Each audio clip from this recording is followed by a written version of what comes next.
अगर कोई मुझसे पूछे कि अब तक का सबसे भयानक, सबसे अमानवीय और सबसे डरावना केस कौन सा है, तो मेरा जवाब यही होगा, यह वह केस है जिसे सुनकर आज भी रूह कांप जाती है। ये कहानी सिर्फ एक हत्या की नहीं है, ये कहानी है इंसानियत के पूरी तरह खत्म हो जाने की। ये कहानी है जुनको फुरुता की। जुनको फुरुता जापान के सैतामा प्रीफेक्चर के मिसातो इलाके में रहने वाली एक साधारण सी लड़की थी। उसके परिवार में माँ, पिता, एक बड़ा भाई और एक छोटा भाई था। वह सैतामा के एक हाई स्कूल में पढ़ती थी। स्कूल के बाद वह एक प्लास्टिक मोल्डिंग फैक्ट्री में पार्ट टाइम काम करती थी। वह ये काम पैसों के लिए कर रही थी। पैसे इसलिए क्योंकि वो अपनी ग्रेजुएशन ट्रिप के लिए सेव करना चाहती थी। ग्रेजुएशन के बाद उसके लिए एक इलेक्ट्रॉनिक स्टोर में नौकरी भी तय हो चुकी थी। जिनको अपनी क्लासमेट्स के बीच काफ़ी पॉपुलर थी।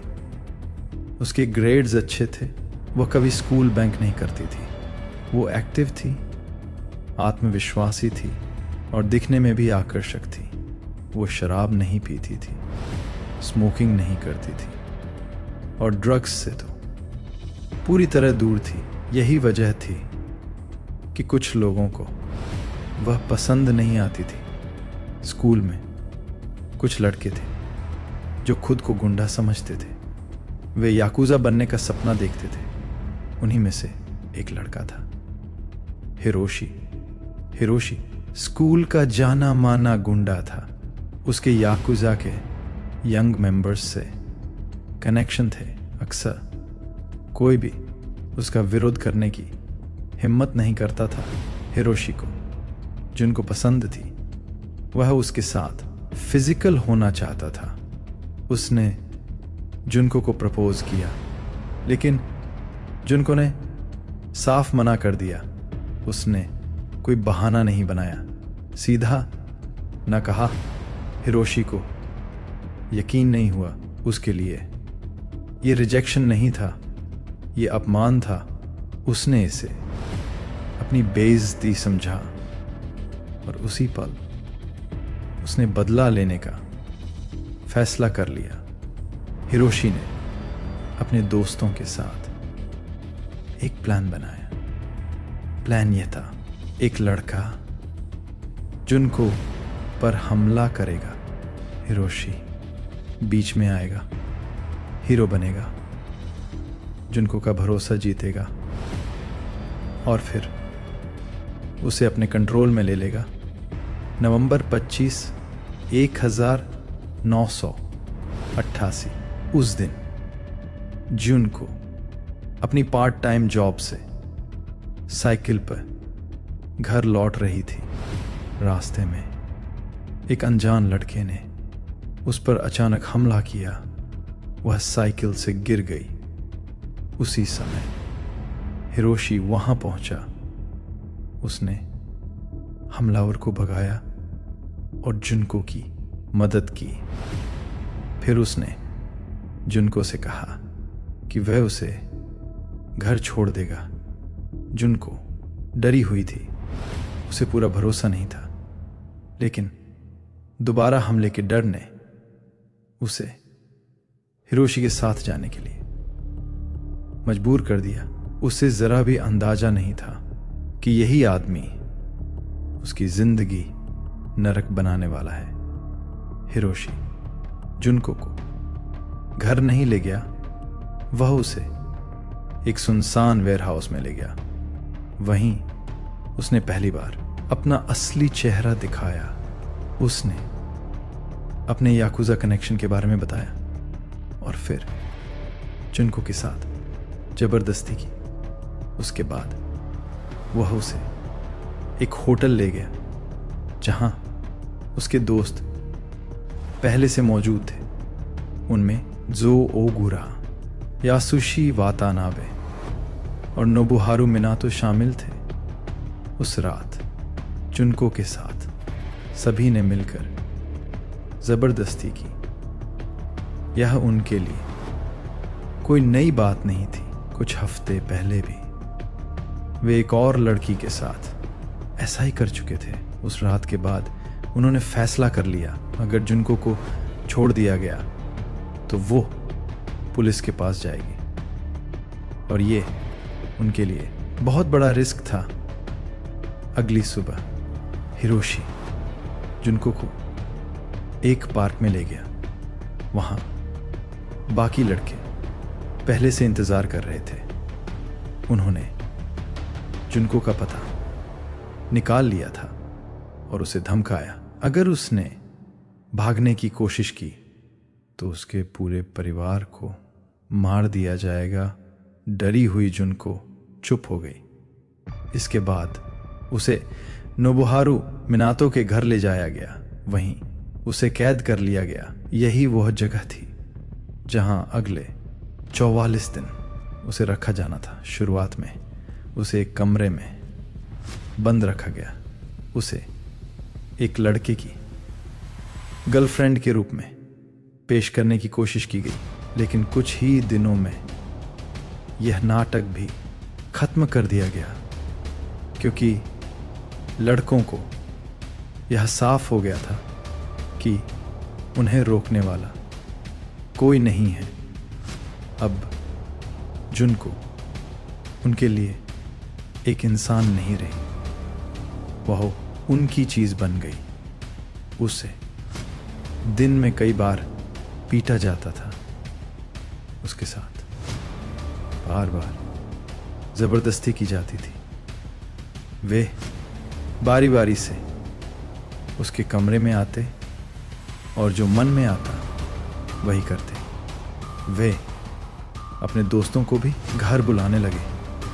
उन्हें बताते कि उनके पास एक लड़की कैद है और वे उसके साथ जो चाहें कर सकते हैं। कुछ लोग आए, देखा और चले गए। कुछ लोग उसके साथ जबरदस्ती करके चले गए। बहुत से लोग सब जानते थे, लेकिन किसी ने कुछ नहीं कहा। उस घर में मिनातो के माता पिता और उसका भाई भी रहते थे। वे जानते थे कि घर में कुछ बहुत गलत हो रहा है, लेकिन उन्होंने आंखें बंद रखी डर की वजह से और समाज में बदनामी के डर से। 3 दिन बाद जुनको के माता पिता पुलिस के साथ उसकी तलाश कर रहे थे। ये जानकर लड़कों ने जुनको को मजबूर किया कि वो अपने घर फोन करे और कहे कि वह घर छोड़कर किसी दोस्त के साथ सुरक्षित है। उसे अपनी मां से तलाश रोकने के लिए कहना पड़ा। वह फोन उसकी मर्जी से नहीं था, वो डर और मजबूरी की आवाज थी। कुछ समय बाद माता पिता को शक होने लगा, क्योंकि जुनको की बातें मेल नहीं खा रही थी। लेकिन तब तक बहुत देर हो चुकी थी। दिन बीतते गए। जुनको की हालत धीरे धीरे बिगड़ती चली गई। उसका शरीर कमजोर होने लगा।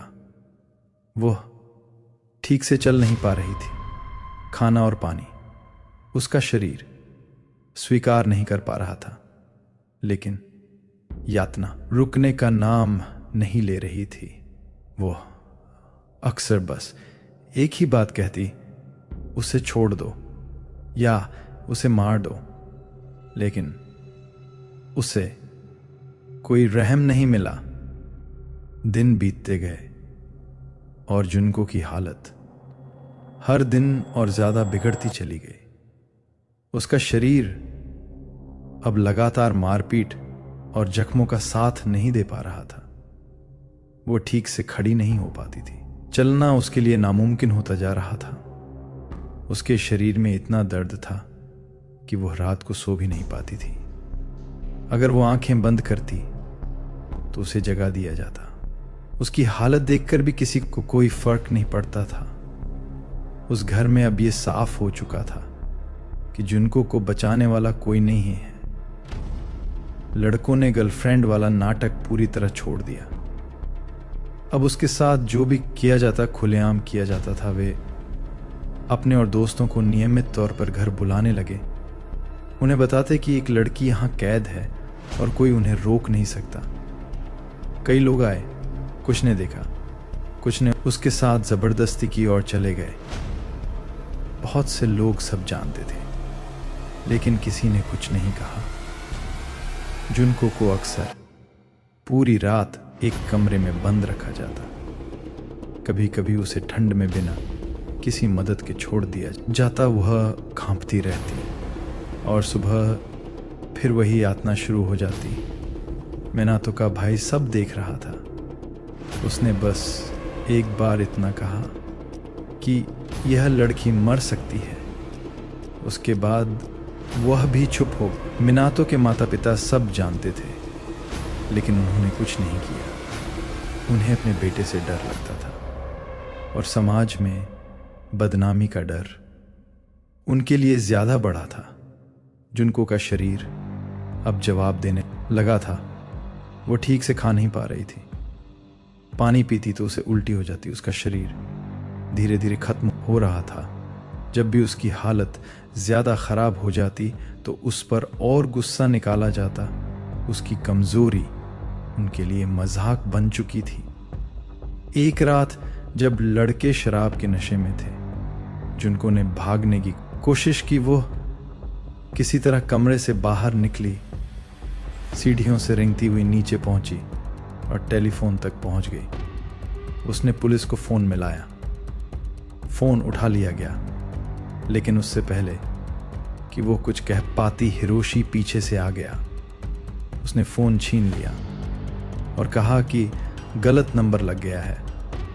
फोन काट दिया गया। जुनको को घसीटकर फिर से कमरे में ले जाया गया। वो पूरी तरह टूट चुकी थी। उसे पता था कि अब इसके बाद क्या होने वाला है, और वही हुआ। उसके बाद उसके साथ और ज्यादा निर्दयता से व्यवहार किया गया। उसका शरीर अब लगभग हिलने डुलने की हालत में नहीं था। वह अब एक ही बात कहती थी, उसे मार दो, सब खत्म कर दो। लेकिन उसे यह भी नहीं मिला। समय रुक चुका था। 44 दिन, जो एक इंसान को पूरी तरह तोड़ने के लिए काफी थे, और उसका शरीर आखिरकार और सहन नहीं कर पाया। यहां कहानी एक मोड़ पर आकर रुकती है, लेकिन सवाल यहीं खत्म नहीं होते। अगर उस रात फोन पर 1 मिनट और मिल जाता, अगर उस घर में एक इंसान भी आवाज उठा देता, अगर पुलिस एक कदम और अंदर चली जाती, तो क्या ये कहानी अलग होती? सोचना, क्योंकि कभी कभी सबसे बड़ा अपराध हिंसा नहीं होती, चुप्पी होती है।